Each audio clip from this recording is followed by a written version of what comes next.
ሰላም ጤና ይስጥልኝ ተከብራችሁ ተመልካችና አድማጮች የቻናሌ ቤተሰብ ተከታታዮች ለሳቱ መደመጥና መዳሰስ ያለባቸው መረጃዎችን ይዤላችሁ ቀርቤያለሁ። አሸባሪው ህወሓት በአስመራ በኩል አድርጎ ታጣቂዎችን ወደ ሱዳን ማሻገሩ ተሰምቷል። ይህን ጉዳዮች በትንታኔ የማስደምጣችሁ ይሆናል። የሀገር መከላከያ ሰራዊት ወደ ትግራይ ክልል እያስጠጋ መሆኑ በመረጃና በተናበበ በተጠና መልኩ ኃይሉን አጠናክሮ እያስጠጋ መሆኑ ተሰምቷል። ይህን ጉዳዮች በትንታኔ የምንዳስሳቸው ይሆናል። ወደ ቻናል ቤተሰብ ተከታታዮች እስከ ፕሮግራም ፍጻሜ ከኔ ጋር አብራችሁ ትዘልቁ ዘንድ በአክብሮት እየጠየቅን የይዘን ቀጥታ ወደ ጉዳያችን ስናቀና ህወሓት አርሚ 42 ተብሎ የሚታወቀውን ታጣቂዎችን በአስመራ በኩል አድርጎ ወደ ሱዳን ማሻገሩ ተሰምቷል። በተለይ ሳምሪ ቡድን ተብሎ የሚታወቀው ጋር ከነሱ ጋር ለመቀላቀል የታሰበ መሆኑ ነው መረጃው ምንጭ የሚያመላክተው። በሌሎችም መረጃ እንደሚያመላክተው ከሆነ የሱዳን ፈጥኖ ደራሽ እንግዲህ ከፍተኛ ሽንፈት የገጠመውን የሱዳን መከላከያ እሱን ለማገዝ የታሰበ ከሻቢያ ጋር ያደረጉት ጥምረት እንደሆነ በሌላኛ መረጃ እየወጣ ይገኛል። በተለይ ሱዳን ፈጥኖ ደራሽ ሰሞኑ ከፍተኛ የተባሉትን ቦታዎች ተቆጣጥሯል። ይህን ጉዳዮችን በትንታኔ የምመለስበት ይሆናል።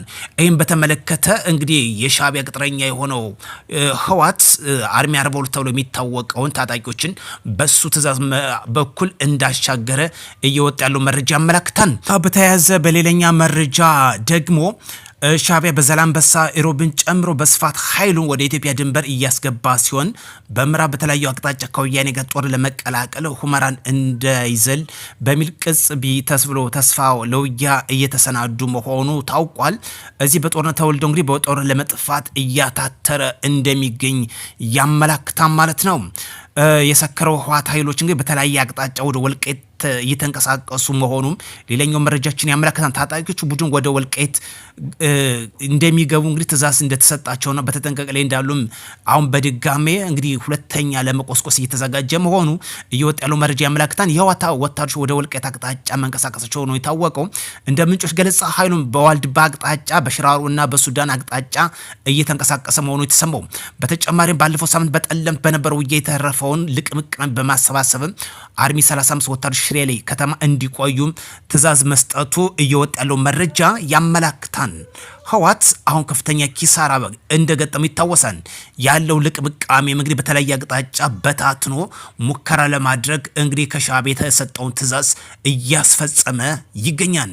በሰሜን ጎጃም ዞን ሰሜን ሜጫ ወረዳ ጦሚ ተብሎ ቀበሌ በሚታወቀው በተሰራ ኦፕሬሽን በጽንፈኛው ከፍተኛ ኪሳራ አስተናግዷን። በዚህም ተተኳሽና አንድ መሳሪያም ገቢ ማድረጉ ታውቋል። ወደ ቻናል ቤተሰብ ተከታታዮች ሌላኛው በመረጃችን አጠናክረን ከምንመለከተው በትንታኔም ከምንዳስሰው መረጃ ዘኢኮኖሚስት ዛሬ ባወጣው ትንታኔ የመከላከያ ሰራዊት ወደ ትግራይ አዋሳኞች ከፍተኛ ቁጥር ያለው ኃይል እና የጦር መሳሪያ ማስጠጋቱ ምንጮች ጠቅሶ ዘገበው እንግዲህ ሰሞኑን የህወሓት ኃይሎች ተከዜውን ወንዝ ተሻግረው ጥቃት መክፈታቸው እና ወልቃይትን በጠለምት ለመቋጠር መሞከራቸው የፌዴራል መንግስቱ ዋና ጥቃት እንደ ቅድመ ዝግጅት እንደወሰደ አትቷን።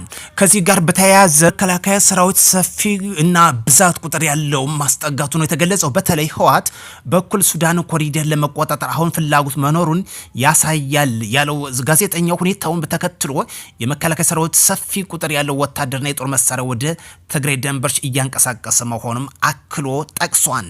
ይህ ተገቢና ትክክል መሆኑን እኛ በበኩላችን እናመላክታለን። እንግዲህ የሱዳን ኮሪደር ለማስከፈት ነው ዋነኛው ምክንያት። ለዚህ ደግሞ ራስ ምታት የሆነው የሱዳን ፈጥኖ ደራሽ ኢትዮጵያ ድንበር ጋር የሚያገናኘው በከፍተኛ ሁኔታ ድል መቀናቱና መቆጣጠሩ ተሰምቷል። እንግዲህ ሰሞኑ በኢትዮጵያ ድንበር አቅራቢያ በሰፊው በሱዳን ጦር ላይ በወሰዱ የማያበራ ጥቃት የሱዳን ጦር ካሸነፈ በኋላ ከደቡብ ሱዳን ጀምሮ ወደ ላይኛው የሱዳን ምስራቃዊ ግዛትን ተቆጣጥሮ እንደሚገኝ ተገልጿል። በዚህም የደቡብ ብሉ ናይል ግዛትን ሙሉ በሙሉ መቆጣጠሩ የሱዳን ፈጥኖ ደራሽ በቁጥጥር ስር ማስገባቱ ተገልጿል። የሱዳን ፈጥኖ ደራሽ እንግዲህ በቅንጅት ባደረገው ኦፕሬሽን ነው እንግዲህ ሁለት ከተሞችን በቁጥጥር ስር ማስገባቱ የተገለጸ። የሱዳን ፈጥኖ ደራሽ በዚህ ግስጋሴው የሚቀጥል ከሆነ ሱዳን ከኢትዮጵያ ጋር የሚያገናኛት ድንበር ሙሉ በሙሉ ሊቆጣጠር እንደሚችልም ተገልጿል። ይህ የሱዳን ጦር ክፉኛ ዳግመ ከፍተኛ የሆነ መስፋፋትም እያስከተለና ወሳኝ የሚባሉ ስትራቴጂ ቦታዎችንም መቆጣጠሩ የተገለጸው። የኢትዮ ሱዳን ድንበር እንግዲህ በፈጥኖ ደራሹ ቁጥጥር ስር ከገባ ለኢትዮጵያ መልካም አጋጣሚ እንደሚሆን ከወዲሁ የተገለጸ ይገኛል። ለዚህ ደግሞ ከፍተኛ ስጋት ያደረባቸው ሻዕቢያና ተላላኪዎቹ ዛሬ የህወሓት ታጣቂዎችን በአስመራ በኩል ወደ ሱዳን ለማሻገር እንግዲህ ስምምነት ደርሰው እንግዲህ መላካቸው ይወጣ ያለው መረጃ ያመላክታል። ባጭሩ ማለት ነው ህወሓት እንግዲህ ከሚስልጣኑ ከሚያጣ ከሚያገኘው አጋጣሚ ጋር እየተጋባ ይገኛል። ሰላም ለሀገራችን ያድርግ። ጽንፈኞችና ጽንፈኝነት ይውደም እንላለን። የትግራይ ወጣቶችን እንደ ቆሎ እያገላበጠ አንዴ ሻዕቢያ አንዴ ሱዳን እያንከራተታቸው ይገኛል። በዛሬው ዕለትም አርሚ 42 ተብሎ የሚታወቁትን ወደ ሻዕቢያ አሳልፎ ከሰጠ በኋላ ወደ ሱዳን እንደሚያሻግራቸው ተገለጸው። በተለይ ማይካድራ ላይ ጨፍጭፎ ሄደው ሳምሪ የሚባለው ቡድን ሱዳን ላይ እንዳለ ይታወቃል። እዚህ ጋር ነው እንግዲህ ፋኖ ታጣቂዎች አማራ ነጻ እናውጣለን ብለው ጋብቻ ፈጽመው የማያባራ አማራ ለማስጨፍጨፍ እየሰሩ የሚገኘው ቢሆንም የፌዴራል መንግስት ሰሞኑን በወሰደው የድሮን ማስታገሻ ክኒን ጥሩ ትምህርት ተሰጥቶት ቀዝቀዝ አድርጎታል። ሰላም ለሀገራችን ያድርግ። አዲስ የሆነ ሰብስክራይብ ቤተሰቦች ላይክ ሼር ማድረጋችሁን እንዳትረሱ። ዕለታዊና ትኩስ መረጃዎችን እያጠናከርነ እዘንላችሁ የምንመለስ ይሆናል። ከዚህ ጋር አንድ ነገር ማስታወስ ጥሩ ነው። ሰሞኑን በወሎ የተመረቀው ሎጎ ሪዞርት እጅግ ከዚህ በፊት እንግዲህ በሶሻል ሚዲያ ያልተወጣ አሁን ግን እንደ ሙሽራ እየቀረበውን የተዘጋጀውን ጠቅላይ ሚኒስትር ዶክተር አብይ በተገኙበት ምርቃን ተደርጎ የመክፈቻ ንግግር አድርጓን እጅግ እናመሰግናለን። በርካታ ሪዞርቶች እንግዲህ ሀይቆች በሚገኙበት እየተከፈቱ ይገኛሉ። ሰሞኑን እንግዲህ ከተመለከትነው አንዱ ይሄ ሎጎ ሪዞርት በወሎ የሚገኘው እጅግ ማራኪ የሆነ ነው። ስለዚህ ራያችን ዋነኛው ሰላምና ልማት ይሁን።